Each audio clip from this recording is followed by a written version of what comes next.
Time to turn our attention to horse racing now, and as we mentioned last week, Keith, at this time of the program, we had the news through that Saintly was not going to run in the Japan Cup, and it was a terrible disappointment for the Australian punters. Max, I should have said. Yeah, hilarious. Can't we have a look at him, because he's back there at his splendour from Japan. But yes, it was one of the, I think, the more gruesome aspects of racing in 1996. Like Keith, I'm sure, it was the most deflating announcement I had of the year, because we thought that Saintly was going to do so well, and to have him withdrawn at that stage, by gee, it was a belt up the backside. Well, Keith, I'm sorry to get you mixed up with the world's oldest teenager back here in Sydney, but you were over there, and it must have been a great letdown to you personally. But how was the news of Saintly, the Melbourne Cup winners, scratching for the race, taken by the punters in Japan? Everyone went flat, David. We really, on the morning, in the first breaking of the news, didn't feel like going to the race. It was a very sad moment, and as it happened, it's only conjecture, but it certainly would have been so competitive in the race. He may have won it. He would have had the run that Sing Spiel had with a better barrier. But look, there was something behind that that's not been written, that's not been said. And you won't hear it from Bart Cummings, because he doesn't want to sound a whinging loser. But Bart Cummings was assigned a couple of rookie vets. He wasn't allowed to give Saintly the antibiotics that he wanted to for as long as he wanted to. They were given to the winner, Sing Spell. He was on them for a week, Saintly only for 3 days, then had to come off them. And of course he got that relapse. And I think it might have made all the difference. It just wasn't fair on our horse. Keith, we might go to the action from the Japan Cup, but you might just be able to tell us, does this race stop the nation like it does here in Australia for the Melbourne Cup? It doesn't stop the nation, but on the day it got 156,000 people buzzing. You could hardly hear the call of the race. The attendance was down 37,000 because the Japanese didn't have a couple of heroes like they had last year, Narita Bryan and their top mare, Hirisi Amazon. But the roar is unbelievable, and we're going to see in action one of the world's great jockeys. There is no doubt about that. Frankie Dettori, in the 1 year he rode the card at Ascot, he wins the Japan Cup. He's done everything. The 26-year-old Italian rode the perfect race, and only his riding, I think, won it for Sing Spell, who is a German-named racehorse, ridden by an Italian, bred in Ireland, trained with, by an Englishman who was born in Barbados. This was the real global result to this Japan Cup. Keith, a great ride by Dettori, but who was riding the runner-up? It wasn't our old mate Jackie Che, was it? No, it wasn't Jackie Che. It was one of the locals with the unpronounceable names a week after the race, Max. He didn't have the vigour of Dettori, and it may have swung the result, I'm sure of that. Alessio was the 9-4 favourite who had trounced his rivals in the Arc, winning that prestigious race by 5 lengths. He raced in trotting terms the death seat, had the run of the race really, and it was a smidgen disappointing. He battled on to dead heat for third. What about the local 3-year-old bubblegum fellow? Was expected to do well, but dropped out, was most disappointing on the face value of it? Expected to do well by the locals. He was the one that I really gave no chance to. He broke his leg as a 2-year-old. He came back. He'd never raced beyond 2,000 metres, and that's one thing that this race, in the 16 years that it has been run, has established, that you've got to be able to run 1.5 miles or more to win this cup. Now listen to the roar of the Japanese fans, and watch for the ride of Dettori on Sing Spiel. Getting a run through and starting to come home pretty well then over on the inside. Yes, Fabulous Laugh Duane as they spread across the track, and here comes Sing Spiel and Dance Palmer out wide. Sing Spiel in the centre, strategic choice for Alessio. Fabulous Laugh Duane. Dettori's got Sing Spiel in front. Fabulous Laugh Duane coming again. They're fighting the Japan Cup out. It's Sing Spiel ahead in front.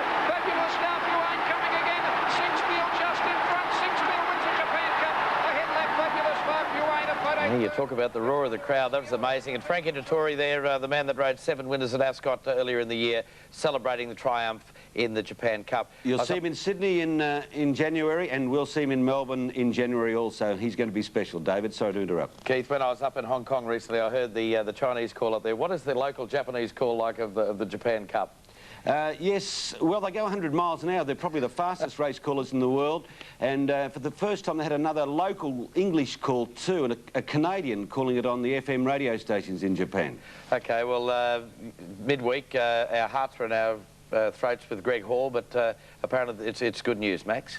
Yes, I was discussing the subject of sportsmen and great sportsmen and what they've got to put up with, and I put jockeys forward, and the argument went, well, no jockey would get into the ring with Mike Tyson. But I said, would Mike Tyson get on a racehorse like that, and would he be doing it 6 days a week? Just another example, David, of what great, courageous and really tough sportsmen they are, because Greg Hall is 39 years of age and he's up and he's sprightly, and I believe, Keith, he wanted to ride yesterday. Yes, put a carbon in for what you said about the courage of jockeys. For me, Max, he had some bark taken off him, skin off all over the place, taken to hospital for a precautionary brain scan, and Greg said it'll take you all night to find it. all the action now. Max is going to swing west, of course, with the Perth Cup in January, but what were your thoughts yesterday?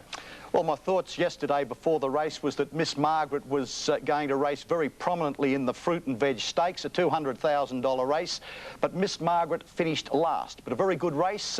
A couple of Eastern Staters took out the placings, the second going to Alcove, the third Circles of Gold, but the event went to a local. Okay, Summer Bow at 9-1 as we go to the action from Ascot. The track at the 1100. Beautiful Zoe leads the field from Brad Sun, a length and a half to Victory Dash, beautifully placed inside Circles of Gold.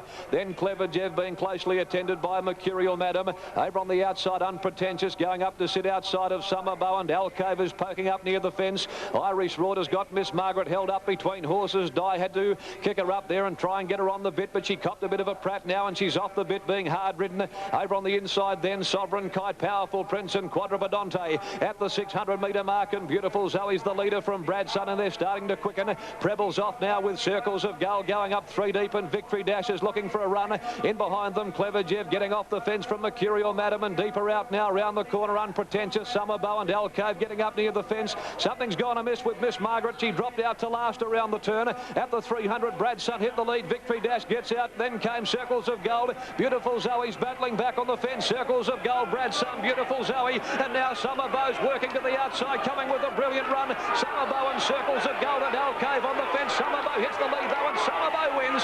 Summer Bow scored from Circles of Gold, and lightly raced Summer Bow. I think that was only his 6th start. He won the WA Guineas, and as Max mentioned, the Melbourne and Sydney mares, Alcove and Circles of Gold, fighting out the minor placings. In fact, the judge couldn't split them. That was a dead heat for second. He might be a pretty good horse, Summer Bow. He was well ridden too.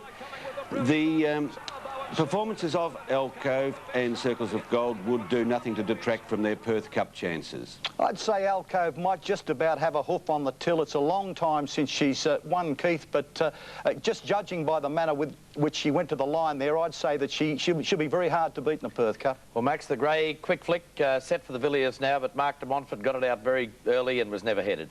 Yeah, I doubt whether Quick Flick would have an easier time in front in the Villiers as he had yesterday. A very, very good run, but note the performance of Nozomi Express.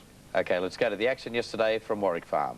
But is about to start a forward move. Quick Flick at the 600 mark, kicked up a bit to lead by a length on Super Pulsar. Rich Auntie a half away and 3 deep, followed by Nias getting a cushy run on the fence on the inside of Hedge. Linesman is out deep as they near the turn. Here's the Prince held up for a run, followed by Pentas, Nozomi Express, Diamond Storm, Brimstone last as they turn. Into the straight, Quick Flick is well clear, led by 2 lengths or more to Super Pulsar. Rich Auntie, Nias is running on, but Quick Flick, who's had it very easy in front, has put 4 lengths on him now. Quick Flick has bounded away. Nozomi Express running into second place, getting home well, but the bird has well and truly flown, and Quick Flick completes a winning double for Mark de Montfort and won well over. And Keith, a bit of success for the Freedmans yesterday at Sandown. Yes, so one with Storm. It was only his 3rd win in 37 starts. That win at Sandown, David, got him a trip to Perth. He's got 54.5 kilos in the Perth Cup.